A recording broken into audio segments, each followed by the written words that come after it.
Most people running Meta ads are making decisions based on superstition. They hear things like, don't touch the campaign for 7 days, duplicate the ad set, test one variable at a time. You should do horizontal scaling. You should do vertical scaling. You should do ABO, CBO, etc., etc., etc. And we've been doing this for years. Sometimes that advice is useful, but the problem is that most people don't actually understand why any of it works. And as Elon Musk would say, they reason by analogy. And the issue is, when you reason by analogy, you're basically just creating a shortcut, but that shortcut is missing a lot of information. And what I want to do in this video is break it down to the fundamentals to help you understand exactly how the system works, so that you don't just reason by analogy based on what some guru or some guy on YouTube like me is just telling you. I'm going to give you the sauce. I'm going to give you the fundamentals, the core understanding, so that then you can run and do whatever you please with it. Okay? Ideally, you create better campaigns, more profitable ads, and you're not making decisions based on superstition. So here's the core idea. Meta ads are not just run by one algorithm. They're powered by 3 systems that work together. The most popular one that you might have heard of is called Andromeda, but there's 2 more. The other one's called Lattice, and the other one's called Gem. Once you understand what each one does, a lot of the confusing stuff in Meta starts to make a lot more sense. So you're gonna understand why some ads get spent, some others don't, why a lot of gurus are saying that creative is the targeting, and that is fundamentally true. You're going to understand why traditional A/B testing is becoming less useful, why launching 30 versions of the same ad doesn't really work, and why the best advertisers are not trying to just hack Meta anymore. They're trying to feed the machine much better inputs. So let's go ahead and break this down. When someone opens Instagram, Meta does not randomly just pick an ad and show it to them. Behind the scenes in milliseconds, Meta's trying to answer one question. What ad is most likely to get this person to take the action that the advertiser wants? That action could be buying something, it could be booking a call, filling out a lead form, or clicking a link. Whatever, right? But the system has one huge problem. There's millions and millions of active ads, and Meta can't deeply analyze every single ad against every single user in real time. That's gonna be too slow, it's gonna be too expensive, it takes up too much computing power on Meta's side. So instead, they use the sequence. They narrow the field based on what makes the most sense to show. Then it's going to rank the best options based on a formula. And then it's going to use broader learning across all the different placements and platforms in order to improve what gets shown next in the sequence. So that's where the 3 systems come in. Andromeda decides which ads get considered. Lattice decides which ad wins the auction. Gem learns from everything and helps orchestrate the whole thing. So first, let's start with Andromeda. Andromeda is like a bouncer. It's going to decide who gets in the room, who gets in the club. Andromeda is the retrieval system. And in plain English, Andromeda is going to decide which ads are even allowed to compete for a specific user. Now let's think about that for a second. Before your ad can win the auction, it has to be retrieved. It has to be pulled into the set of relevant ads that Meta thinks are relevant for that person. So Andromeda is not deciding the final winner.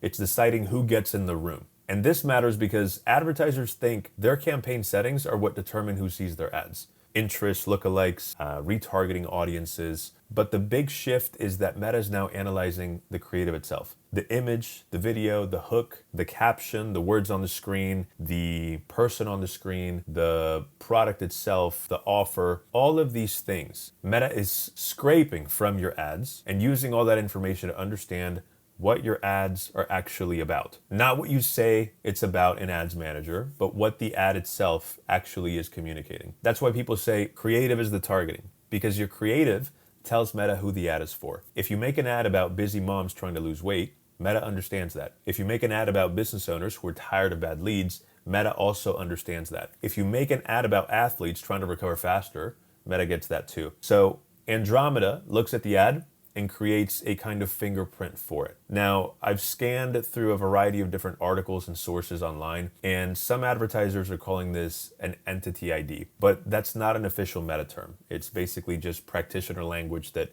other advertisers have come up with. So it's basically a way advertisers describe how Meta groups all these similar ads together based on that entity ID. So don't think of it like a literal ID that you can see inside of Ads Manager, because that's not what it is. Think of it like a conceptual fingerprint. Meta is looking at your ads and then it's saying, what's this really about? Then it's going to group similar ads together into the same clusters. Now, this is where things get really important. If you launch 50 ads, but all 50 ads communicate basically the same idea, Meta is likely to treat them as the same concept. So you think you launch 50 ads, you tap yourself on the back for completing your creative volume for the week, but to the machine, you may have only launched one real idea. That means you don't have 50 different shots at finding pockets of buyers. You have 50 versions of the same shot. And this is why a lot of advertisers feel like they're testing a lot, but nothing is really changing. They're changing CTA buttons, they're changing fonts, they're changing headline variations, they're trimming the same video by 3 seconds and substituting 10 different hook variations, but the underlying message is still the same. And Meta sees that. So here's the practical takeaway. Creative diversity matters more than creative variation. 3 genuinely different ad concepts can be much more powerful than 30 small variations of the same concept. This can mean a different person on camera, a different pain point, a different emotional hook, a different format. You could have statics and videos, different levels of awareness and sophistication, different mechanisms. Those are all real differences. And that's what gives Meta much more meaningful creative inputs to work with. Now, this is why some of the old heads are fuming, because the old school way of A/B testing doesn't really work anymore with this new algorithm. If you're unfamiliar, the old way of thinking was, we're going to test headline A versus headline B, test button color A versus button color B, and we change one variable at a time. And that sounds scientific, and it is scientific. But if Meta groups those ads together because they're basically the same concept, then you're not really testing what you think you're testing. You're feeding the system duplicates. And then one of those duplicates gets most of the spend, the others get ignored, and people just start making up stories. This headline won. This button color works better. This version is the winner. All based on completely made up anecdotal information, all because we didn't break things down to first principles and truly understand how the system works. So instead of asking, what tiny tweak should I test? The better question is, what fundamentally different concept should I give the machine? And that is a much more useful question in 2026. Now let's talk about Lattice. Who wins the auction? After Andromeda retrieves the ads that are relevant enough to compete, those ads enter the auction. And this is where Lattice comes in. Lattice is the ranking system. Its job is to decide which ad actually wins the impression. And most marketers understand meta ads as the auction, but they usually oversimplify it. So they might think, whoever bids the most wins. But that's not really how it works. Meta calculates something called total value. And the simple version of the equation that you might have seen in other videos that cover the algorithm is basically total value equals bid times estimated action rate plus ad quality. So let's break that down. The bid is how much you're willing to pay for the result. But the bid is not everything. The next piece is estimated action rate. And that means how likely is this specific person to take the action that you want after seeing this specific ad? And this is huge, because if Meta believes that your ad is more likely to convert, you can beat a competitor even if they're willing to bid more. Why?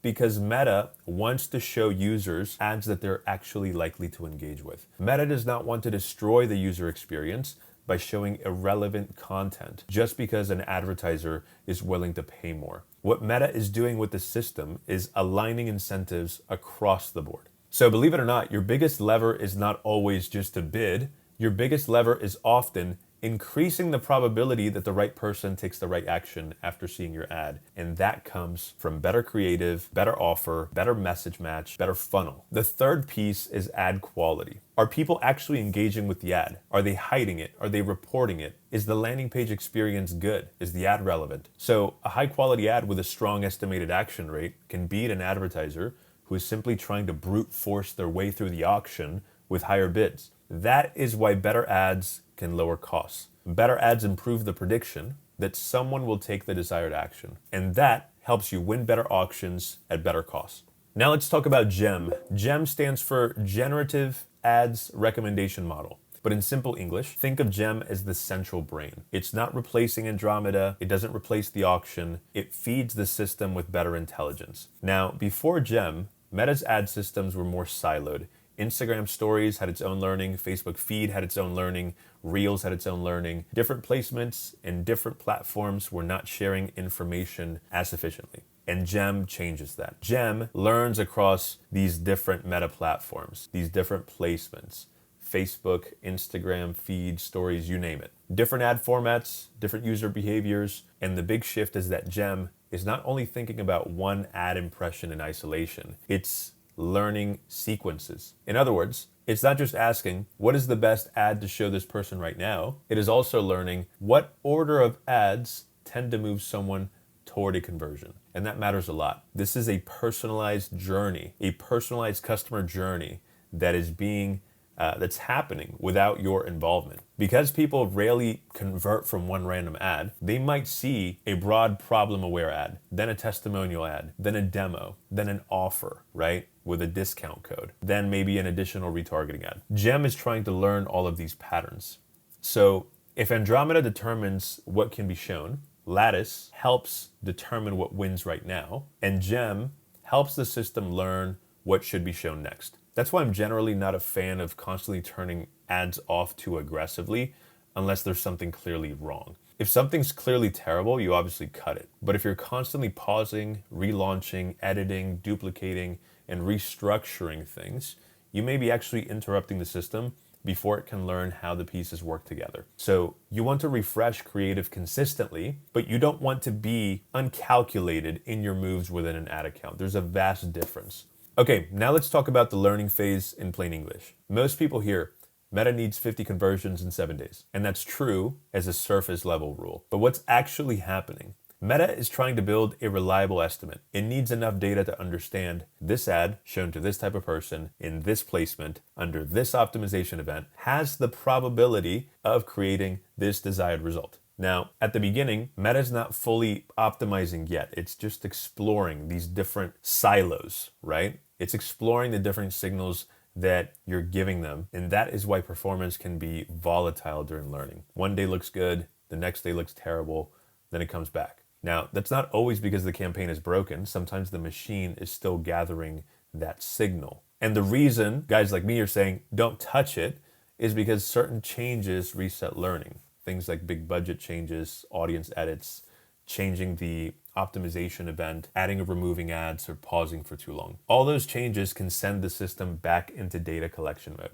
Now, I don't want to turn that into superstition either, because you have to make changes, right? If something is obviously broken, you fix it. If the budget is too low to ever get meaningful data and exit learning, you have to make those practical decisions. But the principle is this: don't randomly touch things just because you're nervous. Every change should have a reason. A side note, this is why I always say that running ads is kind of like the Zen thing. I'm not gonna go into like meditation, and although I love meditation, but I'm not gonna go down that rabbit hole.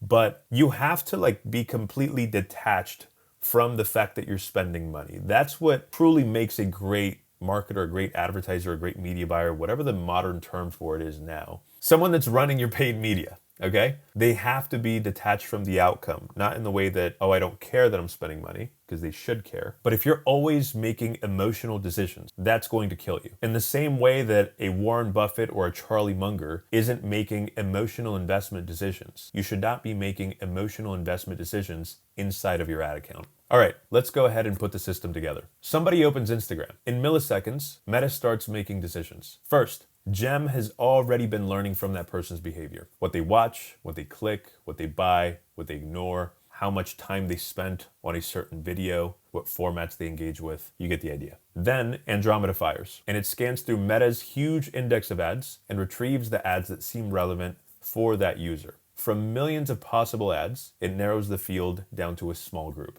Then Lattice ranks those candidates, and it calculates total value. That's bid times estimated action rate plus ad quality. The ad with the highest total value wins, and then the ad is shown. Whatever the user does next feeds back into the system. So if they watch, if they scroll, if they click, if they convert, if they hide the ad, or if they ignore it, all that becomes new signal. And that is the loop. Meta is constantly learning from user behavior and advertiser inputs. So what does this actually mean if you run ads? The system rewards 3 things and it punishes 1. First, it rewards creative diversity. You need genuinely different ad concepts. You need different hooks. You need different formats, different angles, different pain points, different emotional entry points, not just 25 plus versions of the same ad, right?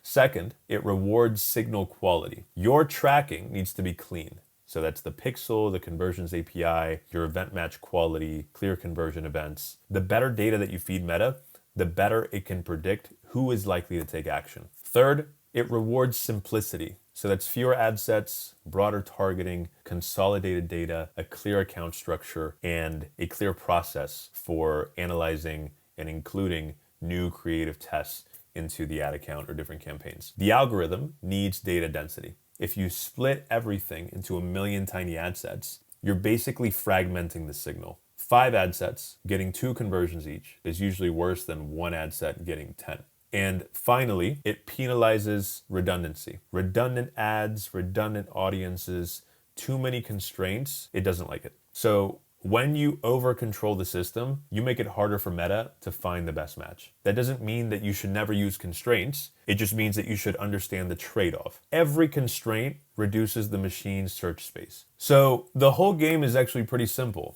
Meta is trying to find the person most likely to take the action that you want and show them the creative most likely to trigger that action. Your job is not to micromanage every tiny lever in the account. Your job is simply to give the system better inputs, better creative concepts, cleaner conversion signals, better offers, better landing pages. This is marketing strategy, you know? With this, we move away from the role of the media buyer. Now you're the creative strategist, you're the marketing strategist, handling the entire operation, the entire acquisition system, ideally, right? And you should be aware of how it works. So that's it. That's the game. Once you understand Andromeda, Lattice, and Gem, Meta ads stop feeling like a black box, and you stop making decisions based on superstition or reasoning by analogy, and you start making decisions based on how the machine actually works. And this is so exciting because that's when you can test better, you can scale faster, you can build a more scientific advertising system. And if you put the reps in,